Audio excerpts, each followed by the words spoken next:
Gente, live que a gente empolga tem parte 2. E como estamos conversando sobre processo, sobre recursos, processo civil e processo do trabalho, a gente vai então voltar aqui com a parte 2 da live. Fabrício já tá chegando. Deixa eu até colocar água aqui pra gente ir pra parte final. Gran finale, pra gente encerrar com depósito recursal. E aí, deixa eu puxar o Fá aqui.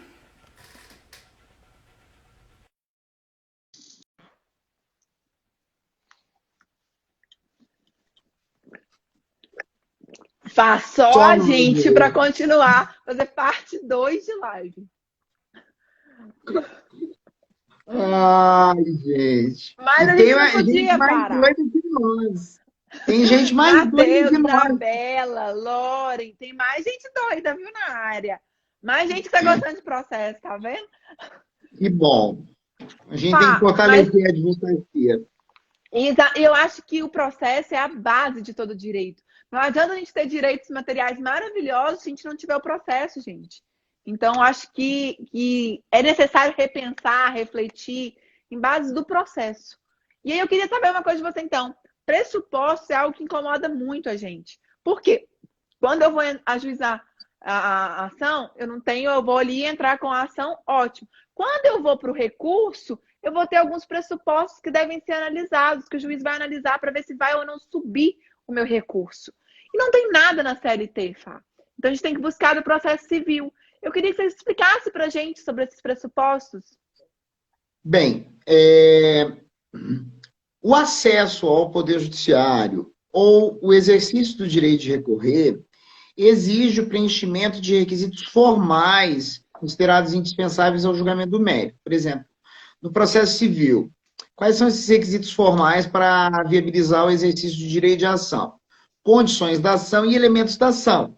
Condições da ação: legitimidade processual de causa, interesse de agir, como necessidade de adequação e utilidade, e os elementos da ação: partes, pedido, causa de pedir, na primeira instância. Os recursos também possuem requisitos formais, considerados indispensáveis ao julgamento do mérito. E aí, quem já foi meu aluno na disciplina de recurso, conhece o tal do CART Super Luxo Power. Tá? Essa palavra fixou na minha cabeça, gente. Desde que a Fabrício falou isso do CART Super Luxo Power, eu fico com esse negócio na cabeça toda vez que eu vou fazer recurso.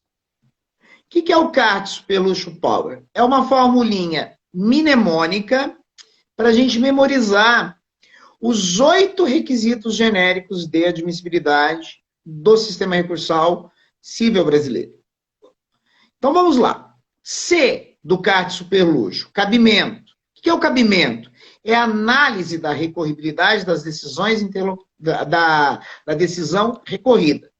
Se, por exemplo, no processo do trabalho, decisões interlocutórias são irrecorríveis. Se eu propuser um recurso contra uma decisão interlocutória, não tem cabimento. Não tem cabimento. Exatamente. Então será inadmitido por ausência de cabimento, por ausência de hipótese de cabimento. Adequação. Uma vez cabível o recurso, eu tenho que optar pelo recurso adequado. Eu não posso errar o recurso, porque pelo princípio da taxatividade, cada decisão recorrível ou ato processual recorrível, a legislação ela tem que especificar um recurso adequado. Se não houver esse recurso adequado e a decisão for recorrível, aí eu poderei utilizar o mandado de segurança como sucedâneo recursal. Além da adequação, eu tenho a regularidade formal. O que é a regularidade formal? A observância de alguns requisitos formais específicos, como os documentos necessários à admissibilidade do recurso de agravo de instrumento, né? Então, eu tenho que juntar a cópia da decisão recorrida, da intimação da decisão recorrida, procuração do agravante, procuração do agravado e comunicar ao juiz o ACO acerca da propositura do recurso de agravo de instrumento. Então, nesse caso, nós temos o quê? Requisitos formais que devem ser preenchidos para garantir a admissibilidade. Nesse caso, se faltar um desses requisitos formais e esse vício for possível de ser sanado, o tribunal ele não pode inadmitir de plano o recurso, ele tem que dar a oportunidade da parte sanar com base no princípio da primazia do mérito, tá? Uhum. Tempestividade. Tempestividade é propor o recurso no prazo adequado, T de tempestividade. Propor o recurso no prazo adequado, dentro do prazo. Então, é pacífico que recurso proposto dentro do prazo é tempestivo, após o prazo é intempestivo. E antes do início da contagem do prazo? Por exemplo, a decisão ela não foi publicada. E aí a gente vai lá e propõe o recurso. Esse recurso é chamado de recurso prematuro. E o recurso prematuro, com o advento do Código de Processo Civil de 2015, ele passou a ser considerado um recurso tempestivo.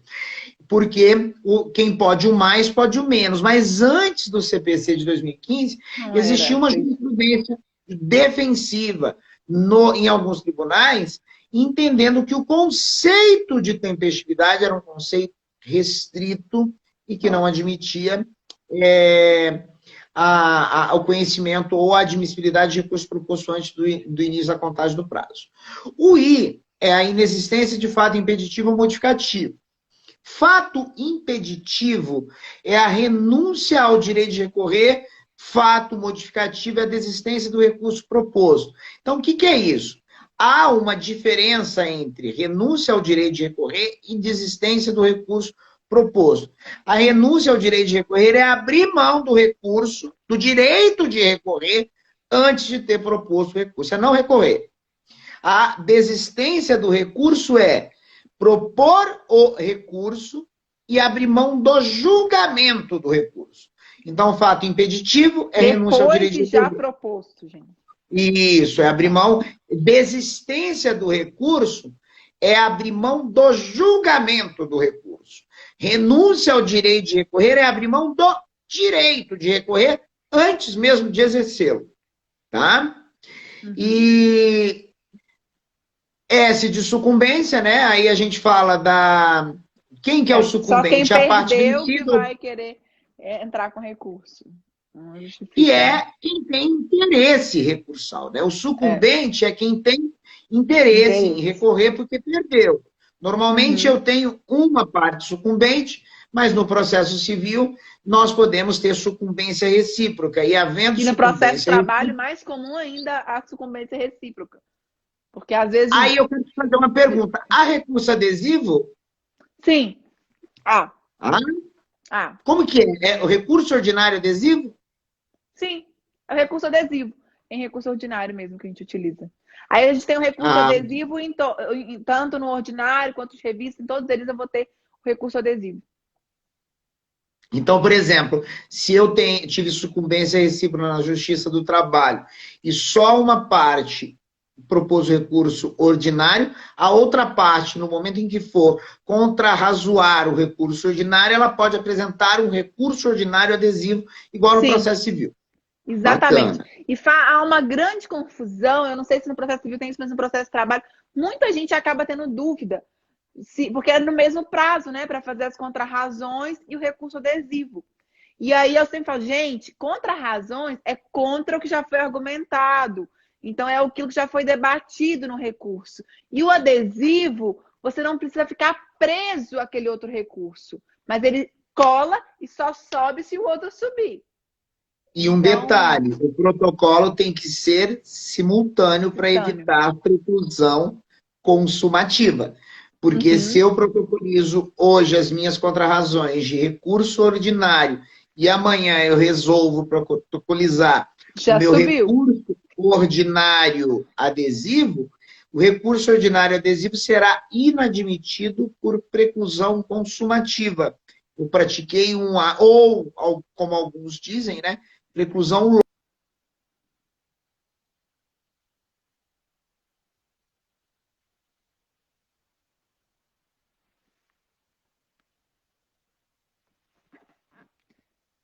Oi, gente, travou aqui pra mim. Me falem aí se tá travado para você. Ah, voltou, Fá. Voltou. Então, assim, a gente precisa ficar muito atento a recurso adesivo, havendo sucumbência recíproca, tanto a apelação adesiva quanto o recurso ordinário adesivo precisam ser protocolizados simultaneamente com as contrarrazões. Simultaneamente com as contrarrazões. Essa é uma coisa que muitas vezes alguns advogados é igual como quando ocorria antes do CPC de 2015, que a reconvenção era em peça autônoma em relação diferente da contestação. Tinha gente que propunha primeiro num dia um, no dia outro perdia. Mas a reconvenção, o que é? Você pode propor ação autônoma. Ou no caso, por exemplo, de recurso extraordinário especial proposto simultaneamente. Devem ser propostos simultaneamente. Para evitar a questão da preclusão consumativa. Além da sucumbência, nós temos a legitimidade para recorrer. Legitimidade não se confunde com interesse recursal. O interesse recursal é de quem é sucumbente. É de quem é sucumbente. A legitimidade para recorrer, ela pode ser da pessoa diretamente sucumbente ou de um terceiro juridicamente interessado. Ou de um terceiro juridicamente interessado ou do próprio Ministério Público, que tem legitimidade, mas não sofre diretamente os efeitos da sucumbência quando ele recorre, por exemplo, num processo que tem interesse de incapaz, que tem interesse de difuso, coletivo. E aí depende, né? até do recurso, né, Fá? Porque se pega, por exemplo, algum que é permitido para terceiros ou não, depende de qual recurso, né? Exatamente. E o preparo, né? O preparo é a obrigatoriedade de pagamento das despesas processuais consideradas indispensáveis à admissibilidade ou conhecimento do recurso proposto. Importante esclarecer, quem estiver sob o palio da gratuidade judiciária, ou por lei, ou por pedido deferido pelo Poder Judiciário, está dispensado do pagamento do preparo. Quem está obrigado a preparar, mas se esquece, por exemplo, de preparar, hoje não terá o recurso inadmitido de plano, porque o tribunal, ele tem que dar a oportunidade de sanar esse vício, porque esse é um vício sanável, e o CPC de 2015, ele veio com muita expressividade, trouxe com muita expressividade o princípio da primazia do mérito. E o princípio da primazia do mérito estabelece o quê no sistema recursal? Havendo algum requisito de admissibilidade que deixou de ser cumprido, mas é sanável, esse requisito de admissibilidade o relator ele tem que dar a oportunidade do jurisdicionado, do recorrente, sanar, complementar antes de inadmitir o recurso.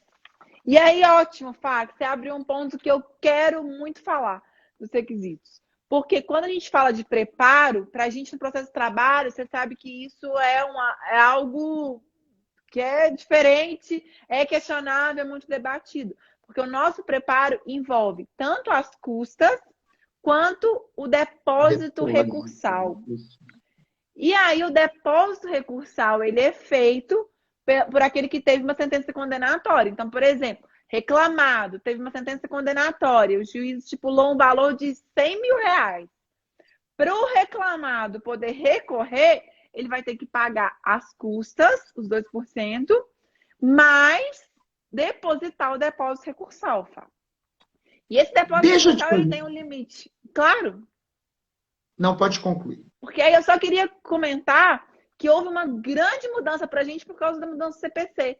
Porque no momento que lá no CPC permitiu complementar o valor para sanar, e não simplesmente considerar um recurso deserto, antes da Justiça do Trabalho, se faltasse 1 centavo, o recurso era deserto. Agora a gente aplica o artigo do CPC e permite o prazo para complementação desse depósito recursal. não pode simplesmente ser considerado deserto. E uma outra mudança que teve nesse depósito recursal é que algumas pessoas não pagarão mais o depósito recursal e outras pagarão a metade. Eu até peguei o artigo aqui, o artigo 899, no parágrafo 9º e no parágrafo 10º. E ele fala que são isentos do depósito recursal os beneficiários da justiça gratuita, as entidades filantrópicas e as empresas em recuperação judicial. Então, houve uma grande mudança para a gente, com a mudança do CPC, refletiu, e aí veio ainda com a reforma trabalhista. Fala. Você acha, professora Graciane, que o depósito recursal restringe o duplo grau de jurisdição na Justiça do Trabalho? Hoje essa foi uma discussão na aula, porque eu tento ver o depósito recursal com bons olhos em alguns momentos. E aí eu vou fazer até uma diferenciação. Para o advogado reclamante, vai defender o depósito recursal aqui até a alma, porque é uma chance de ver satisfeita a sua pretensão lá na frente quando for execução. O problema hoje na Justiça do Trabalho não é fase de conhecimento. Fase de conhecimento tá beleza, os processos estão andando bem. O nosso maior problema é a fase de execução. Porque quando chega lá na execução, há uma grande chance dos bens já terem desaparecido. E aí, eu não vou nem entrar nisso hoje, que eu já vou intimar o Fabrício para uma outra live, para a gente discutir algo que eu gosto de ver ele falando de execução e ação pauliana. E aí o Fabrício trabalha isso de uma forma muito bacana. Então, Fá, essa vai ser a nossa próxima live, né? E aí, o que acontece, Fá? Esse depósito recursal, eu entendo o intuito dele, que é exatamente para garantir esse juízo, é uma caução. Mas restringe. É uma hipótese de dificultar o acesso? É. Porque se um reclamado ele quer recorrer, ele ainda não teve uma sentença condenatória definitiva, e se ele conseguir mudar, e às vezes ele não consegue pagar esse depósito recursal naquele tempo, ele não consegue fazer para conseguir recorrer, e lá na frente ele vai ter uma sentença modificada, ele não vai ser condenado. E aí? Se ele não tivesse tido lá atrás aquele direito para o depósito recursal. Então, assim, eu vejo por um lado positivo, porque, claro, garantir a execução é algo muito importante, mas que restringe, pode restringir sim.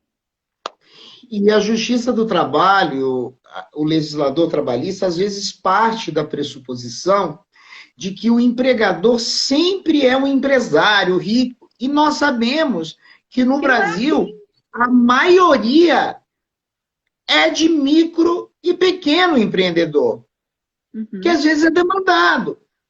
Então, deveria, talvez, estabelecer como critério o faturamento da empresa como parâmetro para a obrigatoriedade do depósito recursal. Por exemplo, quem é do simples, quem tem o faturamento, deveria ter um outro critério. Porque, por exemplo, se eu pego uma multinacional que tem um grande poder econômico muito maior. A CLT não foi feita inicialmente para pequenos empresários. E ainda não é. Na reforma trabalhista, deixaram a mercê os pequenos empresários, sabe, Fábio? Não pensaram nas microempresas. Mas, pelo menos, em um momento aqui, eu tenho que bater palma para a reforma trabalhista quanto ao depósito recursal, porque eles vieram e falaram o seguinte no parágrafo 9º. O valor do depósito recursal será reduzido pela metade para entidades sem fins lucrativos, empregadores domésticos, microempreendedores individuais, microempresas e empresas de pequeno porte.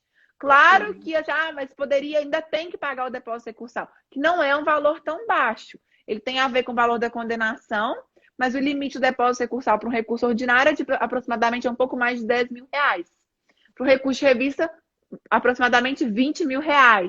Então, assim, são valores altos. E 5 mil para um empreendedor um microempreendedor individual, por exemplo, é um valor significativo. 10 mil no recurso de revista. Considerando que essa decisão pode ser modificada. Né, Fábio? Porque já tiver, então, eu acho que já foi um passo na reforma trabalhista essa tentativa de reconhecimento. A gente já tem muito que caminhar. Mas, e aí eu sempre fico pensando, eu queria ouvir o seu posicionamento no depósito recursal. Você acha que realmente é uma garantia maior para a execução? Ou que ponderando era melhor não ter o depósito recursal e garantir o acesso à justiça? Eu acho que enquanto não tivermos julgamento definitivo, talvez pudéssemos falar em execução provisória de questões incontroversas. Então, o que eu acho que poderia acontecer? O condenado recorreu vamos supor, ele foi condenado em 10 pontos, 10 itens. Sim. Ele recorreu só de 4. Deixou de recorrer de 6. Se ele deixou de recorrer de 6, esses 6 são incontroversos. Aí você poderia iniciar a execução provisória. Podemos. Depende Entendeu? do advogado agora. Mas isso que eu estou falando. Para que depósito recursal? Poderia já ter essa execução. Já ter essa execução de pontos incontroversos. E por incrível que pareça, são pouquíssimos advogados que utilizam isso. O que é controverso não pode ser exigido de forma antecipada. Certo. O que é controverso não poderia ser exigido de forma antecipada. Porque está tirando a sua possibilidade de discutir, né, Fábio? Você está limitando, né? Uhum. E eu acho que o depósito recursal, ele restringe o espaço processual e é um dos fatores que leva maior agilidade da Justiça do Trabalho. Porque, por exemplo, é mais rápido. Hoje, para você apelar, você vai pagar 200 e poucos reais, 300, 400 reais. Para você recorrer no recurso ordinário, você vai pagar 10% mais 2%, para começar 10 mil. A não ser que a condenação seja menor do que esse valor. Então, se a gente tiver uma condenação de, por exemplo, 5 mil reais, gente, o limite é o valor da condenação, mas a gente tem o teto, que é esse valor colocado pelo TST, que o recurso ordinário é por volta de 10 mil, e o recurso revista por volta de 20 mil reais. Desse jeito, qualquer justiça é rápida. Não é? Mas aí a gente já tem as pessoas que já estão isentos do pagamento do depósito recursal. Então já foi um passo a mais. Olha, se você pensar de forma eufemística, eu até concordo. Já que não dá tudo, vamos pelo menos garantir parte. Não, mas a gente está caminhando e aprendendo e melhorando o processo a cada dia. Pá, bom, eu prometi que ia ser de meia hora, então... Já se passaram 30 minutos? Já, Pá, o tempo quando você voa. Mas eu queria agradecer, que eu acho que você é muito aberto ao diálogo, você permite as reflexões, as elucubrações, que às vezes eu chego se perguntando... E eu sei que a sua área de amor na vida não é o trabalho, o processo de trabalho, mas há um tempo a gente já vem discutindo, a gente vem conversando, e isso acho que a gente vai aprimorando o processo, entendendo que o processo é um só. Então não adianta a gente falar que são processos totalmente distintos, porque não são. Há várias semelhanças, e o Fabrício mostrou isso claramente quando ele trabalhou agora os pressupostos aqui com o Carlos Superpower. Super Luxo Power. Super Luxo Power. Fica claro para a gente dessas semelhanças. Então, queria te agradecer mais uma vez pela possibilidade da gente fazer essas conversas, essas lives, esses diálogos aqui e trabalhando ponto a ponto do processo. A gente tem muito para discutir na próxima live. Eu quero que a gente fale da execução, que a gente trabalha a São Pauliana e por aí vai, que a gente quase não fala disso lá no processo de trabalho. E eu quero ouvir a sua voz aqui no processo de trabalho, viu? Eu acho que a gente tem um ponto muito comum. Deixa eu mandar um beijo para a Júlia, que foi uma grande aluna nossa na graduação, na especialização, no mestrado, hoje é a nossa colega de profissão. É mesmo, Ju? Sempre prestigiando aí nossas discussões. Graciane, eu acho que uma coisa muito importante, um ponto comum, é que a gente gosta do direito, né? Eu acho que isso é... E E como professores e advogados, nós nunca nos indispusemos em revisitar os nossos posicionamentos.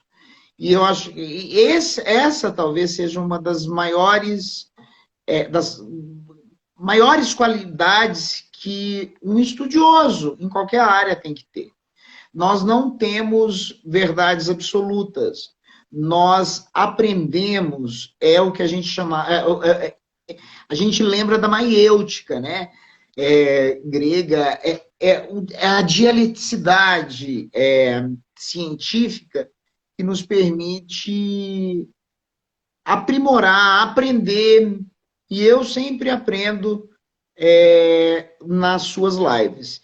Então, assim, é uma oportunidade que eu sempre quero ter, e obrigado por desfrutar, tá, dessa oportunidade de a gente conversar de uma forma pública, o que a gente fala quase que todo dia nas nossas ligações, nas nossas conversas antes de dormir, né?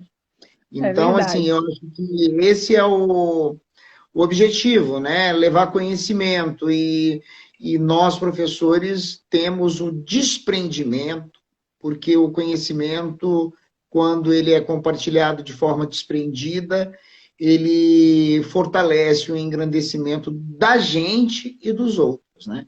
Então, assim, esses projetos, esses vídeos que a gente...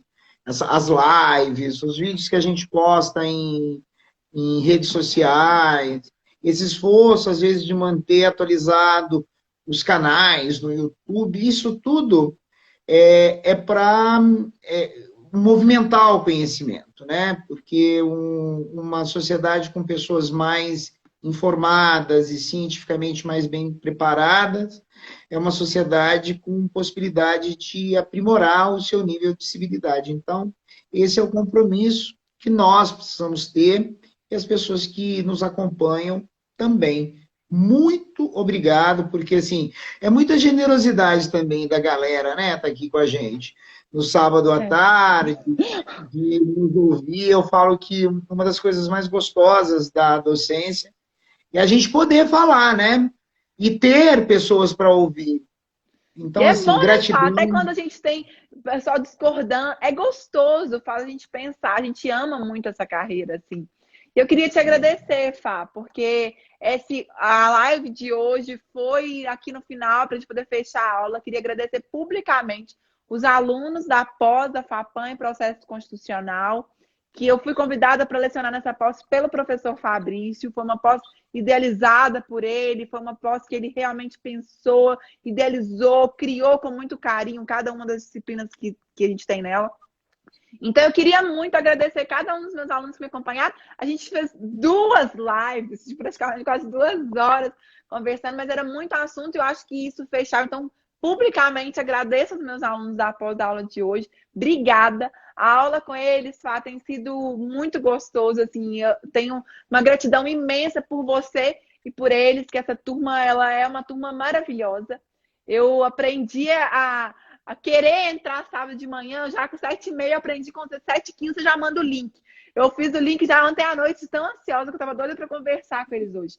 E é uma turma que entra na vibe mesmo. Eu falo, vamos embora, vamos procurar decisão. A gente vai para o site CRT procurar junto, vai conversar, o pessoal debate, de lá sai artigo. Então, muito obrigada aos alunos da pós. Obrigada a você, Fá, por me dar a oportunidade de lecionar nessa pós. O convite veio de você, a idealização desse curso. E cabe a você os meus parabéns, a honra é toda minha de lecionar numa pós assim, porque foi idealizada por você. Então, obrigada mesmo de poder fazer parte desse projeto. E é o pessoal que veio, viu? Que participou. Eu vi que a Nilza participou muito, a Rose participou. Um beijo, Rose. Tati, que chegou aqui, vão estar atrasada. Tá, não, Tati, você sempre tá na hora, mas a gente salvou também, você vai gostar do debate. Leandro, que hoje na aula ele participou, debateu e foi um dos objetos. Então, queria muito, Matheus, agradecê-los pela participação. A gente tem mais aula daqui 15 dias. E aí depois a gente tem outra de execução. E aí a gente vai ter o Fabrício de novo, porque a gente vai discutir execução aqui ainda, viu, gente? Né, Fazinho? Obrigado, galera. Muito Nossa, obrigada, legal. viu? Eu falo Então, que essas lives são terapêuticas, né? é o desabafo, eu saio mais leve. Assim, agora eu vou caminhar tranquila, pegar a Rafizinho, agora a gente vai caminhar tranquila, porque eu desabafei tudo que eu queria de processo de trabalho, processo civil, inconformidades, coisas que no processo de trabalho poderia melhorar. O Fabrício me dá a voz. E aí me tira todos os problemas. Fá, obrigada, viu? Muito, muito, muito Obrigado, obrigada. Gra. Um beijo. Obrigada, gente. Bom final de Beijo. semana. E olha, daqui uns dias tem mais lives com o Fá. E ó, fiquem de olho, que eu tô sabendo que ele vai lançar um super curso, viu? Fiquem de olho, daqui a pouco a gente tem notícia, né, Fá? Essa Nós semana vai ter teremos um curso notícia. aí esse semestre sobre processo civil na prática, galera. E a gente conta isso pra vocês durante a semana. Beijo, gente. Obrigada, Beijo. Fá. Tchau, tchau, Gra.